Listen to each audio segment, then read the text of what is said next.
নমস্কার, দেখছেন talk to Bangla. আমি অভিষেক রয়েছি আপনাদের সাথে। এই মুহূর্তে জানাবো যে খবর আবারও কিন্তু প্রকাশ্যে এলো। বীরভূম জেলায় তৃণমূলের গোষ্ঠী কোন্দল, অনুব্রত নাকি কাজল শেখ, কে নেতা, তাই নিয়ে কিন্তু আবারও একটা প্রশ্নচিহ্ন। তার কারণ নানুর, বীরভূম জেলার আভ্যন্তরীণ নানুর যে বিধানসভা, সেই বিধানসভার ব্লক সভাপতি তিনি কিন্তু একদম প্রকাশ্য জনসভায় বলে দিলেন যে আর কাউকে নেতা মানব না, নেতা একমাত্র কাজল শেখকে মানব। সুতরাং বুঝতেই পারছেন যে এই মুহূর্তে কিন্তু আবারও বেশ খানিকটা উত্তপ্ত। কার নেতৃত্বে তৃণমূল কংগ্রেস চলবে বীরভূমের অভ্যন্তরে, এবং সেটা নিয়ে কিন্তু আবারও একটা প্রশ্ন। সে খবর জানাবো বিস্তারিত। তার আগে অবশ্যই টক টু বাংলা ইউটিউব চ্যানেলটিকে সাবস্ক্রাইব করুন, প্রত্যেকটি ভিডিও লাইক কমেন্ট শেয়ার করে বন্ধু বান্ধব পরিচিত মনে ছড়িয়ে দিন। Talk to Bangla. আসছি খবরে। আমরা জানি যে তৃণমূল কংগ্রেস কিন্তু একটা দ্বিবিভক্ত বীরভূমের মাটিতে, এবং বারংবার কেষ্টমণ্ডল বা অনুব্রত মণ্ডলের সঙ্গে কিন্তু কাজল শেখ, তার একটা যে দ্বৈরথ তৈরি হয়েছে সেটা কিন্তু দিনের আলোর মতন স্পষ্ট হচ্ছে, বারংবার চওড়া হচ্ছে, এবং সেই খবর কিন্তু আমরা বারংবার করছেও। এই ইতিমধ্যেই কিন্তু আমরা জানতে পেরেছি যে কোর কমিটি, বীরভূমের যে কোর কমিটি, সেই কোর কমিটি কিন্তু তৈরি করে দিয়েছেন মুখ্যমন্ত্রী মমতা বন্দ্যোপাধ্যায়। কালীঘাটে বৈঠক হয় এবং তারপর সেই কোর কমিটির চেয়ারম্যান হিসেবে কিন্তু অনুব্রত মণ্ডলকেই বেছে নেন মুখ্যমন্ত্রী মমতা বন্দ্যোপাধ্যায়। 2 বছর জেল থেকে ফেরত আসার পরেও এই অনুব্রততেই কিন্তু ভরসা রাখেন মুখ্যমন্ত্রী মমতা বন্দ্যোপাধ্যায়। যদিও রাজনৈতিক মহলের যেটা বিশ্লেষণ, তা কিন্তু অনুব্রত মণ্ডলের থেকে কম সন্ত্রাস করে কিংবা সন্ত্রাসহীনভাবে ভোট পরিচালনার ক্ষেত্রে কিন্তু কাজল শেখ এগিয়ে রয়েছেন, এবং সেই ক্ষেত্রে কাজল শেখের কিন্তু অবশ্যই নেতৃত্ব থাকার একটা গুরুত্ব তৃণমূল কংগ্রেসের অভ্যন্তরে রয়েছে বীরভূমকে কেন্দ্র করে। এবং সেই ক্ষেত্রে আমরা দেখেছিলাম গত 21শে জুলাইতেও কিন্তু কাজল শেখের সঙ্গে মুখ্যমন্ত্রী মমতা বন্দ্যোপাধ্যায়ের খুব ঘনিষ্ঠ একটা কথা বলার মুহূর্ত, সেটা কিন্তু ধরা পড়েছিল আমাদের ক্যামেরাতেও। ঠিক সেই জায়গায় কিন্তু দাঁড়িয়ে অনুব্রত মণ্ডল তিহার থেকে ছাড়া পাওয়ার পরেই এই দ্বন্দ্ব আবারও প্রকাশ্যে আসতে শুরু করে।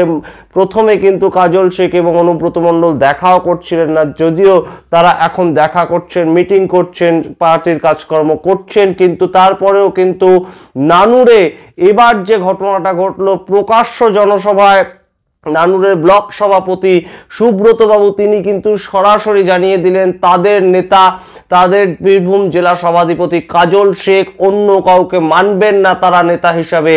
এবং তিনি কিন্তু সাংবাদিকদের মুখোমুখি হয়ে একই কথা বলেন যে মুখ্যমন্ত্রী মমতা বন্দ্যোপাধ্যায় এবং সর্বভারতীয় সম্পাদক হিসেবে অভিষেক বন্দ্যোপাধ্যায় কিন্তু একদম চিঠি লিখে কিন্তু জানিয়ে দিয়েছেন নানুর বিধানসভা এলাকা এবং অবশ্যই বীরভূম জেলার সভাধিপতি কিন্তু কাজল শেখ, এবং তার নেতৃত্বে কিন্তু চলবে নানুর যে বিধানসভা কেন্দ্র এবং সেখানকার যে তৃণমূল কংগ্রেস। সুতরাং আরও একবার কি অনুব্রত মণ্ডলকে হুঁশিয়ারি দিল কাজল শেখের অনুগতরা, এবং সেটাই কিন্তু একটা প্রশ্ন যে কাজল শেখ কি এই মুহূর্তে আরো একবার নিজের অস্তিত্ব জানান দেওয়ার চেষ্টা করছে। বীরভূমের জেলা কমিটির কোর কমিটি তৈরি হয়েছে, 7 জনের কোর কমিটি তৈরি হয়েছে, যার চেয়ারপারসন কিন্তু অনুব্রত মণ্ডল।